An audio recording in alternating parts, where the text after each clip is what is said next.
O terror nem sempre está escondido no escuro, em rostos deformados, seres sobrenaturais ou de outro planeta. Pelo contrário, o nosso medo pode ser aflorado quando nos deparamos com algo desconhecido. Já pensou em chegar em um local onde a população possui costumes, valores e crenças bem diferentes dos seus? Qual seria a sua reação? Respeitaria e se integraria à nova comunidade ou agiria com soberba, arrogância e preconceito? Sim, pois a forma que você age frente ao que não conhece, sem dúvidas irá influenciar de forma negativa ou positiva neste mergulho em profundezas desconhecidas.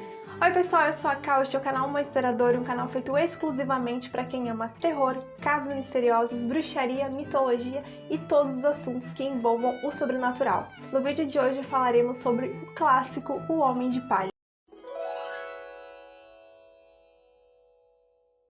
The Wicker Man, ou O Homem de Palha, é um filme inglês do subgênero folk horror, que foi lançado lá no ano de 1973 e foi baseado no romance O Ritual. E é claro que se você der uma espiadinha no filme, logo vai se recordar de Midsommar. À luz do dia, uma comunidade afastada com seus próprios deuses e costumes, e o principal, os ritos de fertilidade. Se passarmos os nossos olhos por algumas cenas ou imagens do filme, logo perceberemos que ele se difere fortemente de outros filmes de terror que foram produzidos lá na década de 1970, pois não existem vampiros, monstros ou coisas ali consideradas sobrenaturais. Na verdade, o Anthony Shaffer estava bastante cansado dos clichês de terror quando produziu o roteiro deste filme. Mas então, o que de tão aterrorizante há em O Homem de Palha? Bem, como eu já citei, o filme faz parte do subgênero do terror, o folk horror. Este gênero trata de temas que se voltam para comunidades isoladas, cultos pagãos e crenças mais antigas. O terror está justamente neste medo do desconhecido. A história se inicia quando o sargento Olwey recebe uma carta anônima dizendo que uma menina desapareceu em uma ilha afastada. Olwey se desloca até esta ilha e ao chegar lá fica passadíssimo com o que ele encontra. Bem, logo na primeira cena do filme nós somos avisados que o sargento é um cristão fervoroso, muito ativo ali dentro da sua igreja. Mas ao chegar na ilha, ele percebe que o povo local possui outra religião bem diferente daquela que ele pratica, pois as crenças ali praticadas giram em torno da natureza e da passagem das estações. Além disso, não há um Deus único, mas sim diversos. Somos convidados a desvendar os mistérios de uma ilha pagã, ao lado de um fervoroso homem cristão. E logo de cara já percebemos que o que para o grupo que vive ali é algo considerado sagrado e faz parte dos costumes e do calendário de festas, para o homem é uma baita de uma pouca vergonha. Pensem que a obra é lá da década de 1970 e neste período ocorreu um verdadeiro boom nas produções de filmes do gênero folk horror. Mas por que será? Na minha concepção, a relação estabelecida entre o sargento conservador e a comunidade pagã pode ser vista como um reflexo dos acontecimentos sociais e religiosos daquele mesmo período, mais especificamente sobre a emergência de religiosidades neopagãs em meio a uma sociedade cristã. O Homem de Palha possui referências a crenças e costumes oriundos tanto do imaginário de grupos que viveram nas Ilhas Britânicas, grupos mais antigos, quanto referências ao próprio neopaganismo. Os elementos neopagãos são os rituais de fertilidade, a reencarnação, a possibilidade do contato com outro mundo e algumas referências ali a componentes de antigas religiosidades celtas. Há também referência à própria religião Wicca. As principais são a presença de uma deusa-mãe e os cultos da natureza. A religião Wicca, que foi criada por Gerald Gardner lá nos anos de 1950, foi bastante propagada nos rádios, televisão, jornais e cinema ao longo da década de 1970 pelo inglês Alexander Sanders. Inclusive, este líder religioso participou da composição de músicas e auxiliou na criação de bandas que tratavam deste tema.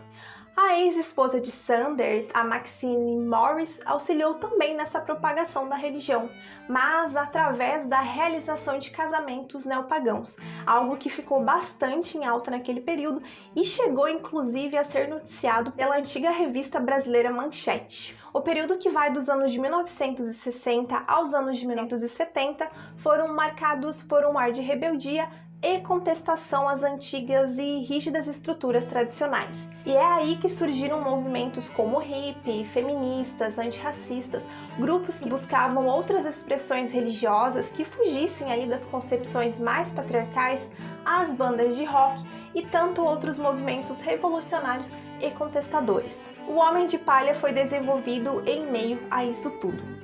Há ali a magia sexual representada pela junção dos corpos às vésperas do 1º de maio, em uma noite de Beltane, a representação de Willow como a deusa do amor e o sacrifício sexual dado a ela, um mastro envolto por fitas coloridas representando um símbolo fálico da fertilidade, há também as moças que dançam nuas em volta de uma fogueira em plena luz do dia, esperando que o deus do fogo proporcione a elas a fertilidade. Tudo isso em um filme criado em um período onde se falava muito na liberdade sexual feminina, onde os grupos neopagãos, em especial a Wicca, viam na natureza a representação mais alta de um sagrado, divino e feminino. A lebre de março, que é citada e representada em forma de doces, diz respeito ao período de acasalamento destes animais.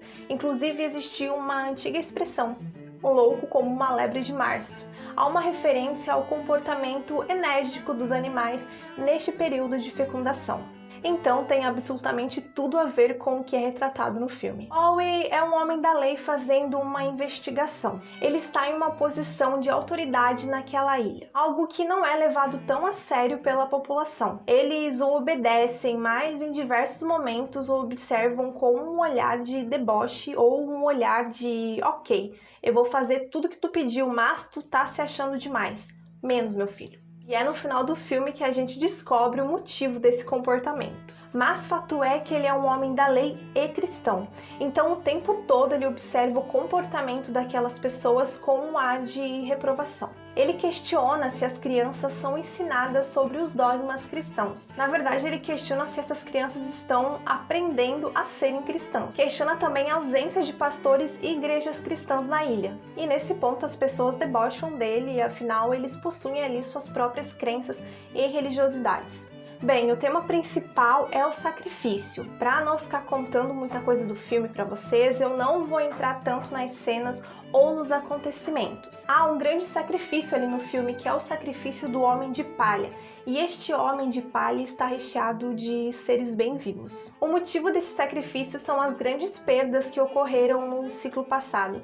Então, ao sacrificar o Homem de Palha ao deus Nuada, que é o grande deus sol ali do povo da ilha, e a deusa Avelenal, que é a deusa dos pomares, se buscava nutrir estas deidades. Em comunidades pagãs mais antigas, o sacrifício aos deuses era algo comum, pois se tratavam de sociedades agrícolas que necessitavam de um solo fértil, de um sol revigorado, de uma chuva nem tão forte para danificar, nem tão fraca para deixar as plantas morrerem. Por isso, as deidades e seres naturais ou sobrenaturais eram presenteadas com sacrifício para que a fertilidade prevalecesse e que as colheitas fossem abundantes. Eu gostaria de me aprofundar um pouco mais nesse assunto, mas se eu me aprofundar eu vou acabar contando todo o filme para vocês. E para finalizar, sem dúvidas, O Homem de Palha foi uma grande inspiração para a produção de Midsommar. Feito lá nos anos de 1970, em meio à popularização do neopaganismo, o filme explora o trajeto percorrido rumo ao desconhecido, que para muitos pode ser uma viagem assustadora